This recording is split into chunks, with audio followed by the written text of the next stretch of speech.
What is the sign? Here it is, verse 15. When ye therefore shall see the abomination of desolation, spoken of by Daniel the prophet, stand in the holy place, whoso readeth, let him understand. Now, what is the abomination of desolation? Well, there are two of them back in the book of Daniel. We'll be studying that later, and I'll not refer back to Daniel today.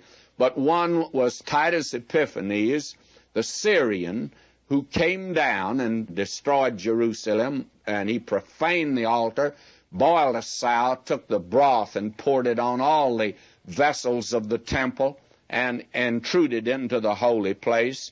And that was called then an abomination of desolation. Now, I take it that the abomination of desolation will be the image of the Antichrist that John in Revelation talks about. Now, I don't know that. That's just my surmising. I'm not looking for the abomination of desolation. In that day, that'll be the sign. That's what those that are in the world in that day will be looking for. We're not looking for the abomination of desolation. He doesn't say to Titus, looking for that abomination of desolation, looking for that blessed hope and the glorious appearing of our great God and Savior. That's what we're looking for. I do not know what an abomination of desolation really is. If I met one walking down the street, I don't think I would.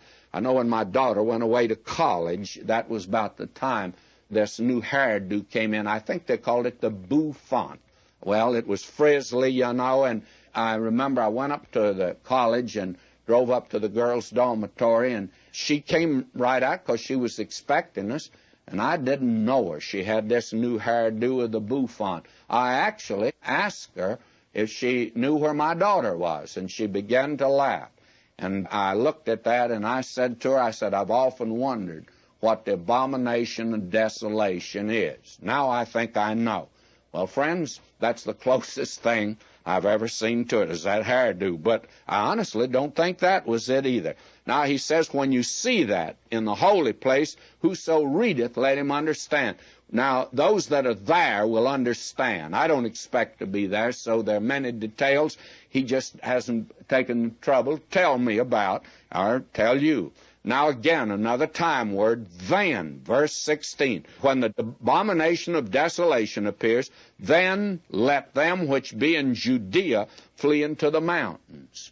I'm not expecting to flee into the mountains of Judea. Have no plans to do that at all. And I live here right next to the Sierra Madre Mountains, and I'm not planning to flee into them. Although I got a neighbor that says he knows of a canyon up there. He says if the atom bombs ever dropped in Southern California, he said that's where I'm going. And he's invited me to follow him, so I'll follow him if that comes to pass. But that's not to fulfill this prophecy. It hasn't anything to do with it, by the way. It has to do with people who are in Judea. He's talking to these people, my friend, not to people who live in California. Then let them which be in Judea flee into the mountains. Let them which be on the housetop not come down to take anything out of the house. I haven't been on the housetop in a couple of years. He would not catch me up there very often. May I say to you, over in that land, the patio, the front porch, the back porch is all up on top. That's the way they do it over there. I wish I had time to go into detail what we saw over there even today. Well, it's speaking to people that this will be applicable to. Neither let him which is in the field return back to take his clothes. That is, if he left his cloak at the end of the row early of a morning when it was cool, and he's at the other end when word comes that the abomination of desolation appeared, don't go back to get your cloak. Just start running. And then woe unto them that are with child, and to them that give suck in those days. He has a care and concern for those in those days. There'll be a great population explosion, the beginning of the Great Tribulation period. I think this earth today is becoming actually overweighted with people. We are really being crowded in today. And that, I think, is another evidence we're approaching the end of the age, by the way. I think that's more or less of a sign to us. Woe to them that are with child. His concern, he says there's a time not to have children. Verse 20, but pray ye that your flight be not in the winter, neither on the Sabbath day. Now, this is some people who are observing the Sabbath day. That's Saturday. I go to church on Sunday because my Lord came back from the dead on that day. Now listen to him.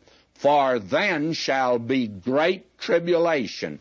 And the translation here does not really do justice to what he really said. The article is put with the adjective and with the noun when there's an emphasis in the Greek. And the literal would be, then shall be the tribulation, the great one. In other words, this is unique. Nothing like it in the history of the world. Now, he labels the end of the age the great tribulation period. I didn't do that. He did that. Now, if you want to find fault with it, then you'll have to appeal to him, not to me. I didn't think of this at all. The great tribulation, then you'll see that. You're in it then. That's the end of the age, such as was not since the beginning of this world to this time, no, nor ever shall be. And you see that the important thing is that there's been nothing like it before, nothing like it afterward. If that's true, then believe me, they'll know it when they get there. There are actually some people today that talk about the church going through the Great Tribulation. They don't seem to realize how severe it is, and there are others that actually think we're in it today. Well, things are bad, but you couldn't say we're in the Great Tribulation today because you can match this period with many other periods in history. When the Great Tribulation gets here, be nothing to match it with in the past or in the future. Then shall be great tribulation, such as was not since the beginning of the age to this time, nor ever shall be.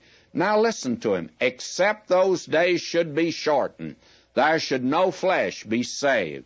But for the elect's sake, those days shall be shortened. We read in the book of Revelation that during this period, at one time, a third of the population of the world is destroyed. Another occasion, a fourth of the population of the world is destroyed. This is something that is absolutely tremendous. The red horse of war, the black horse of famine, and then the pale horse of death, you see, will ride during that period. The earth population, that'll be decimated. There was a time when this seemed to be exaggeration, and even some good commentators made that statement. They thought it was hyperbole. Now that we know that right at this very moment that both America and Russia have enough atom bombs to destroy the population of the world, this isn't funny today. But there is comfort here. He says, except those days would be shortened, no flesh would survive. He will not let mankind commit suicide. That's the reason.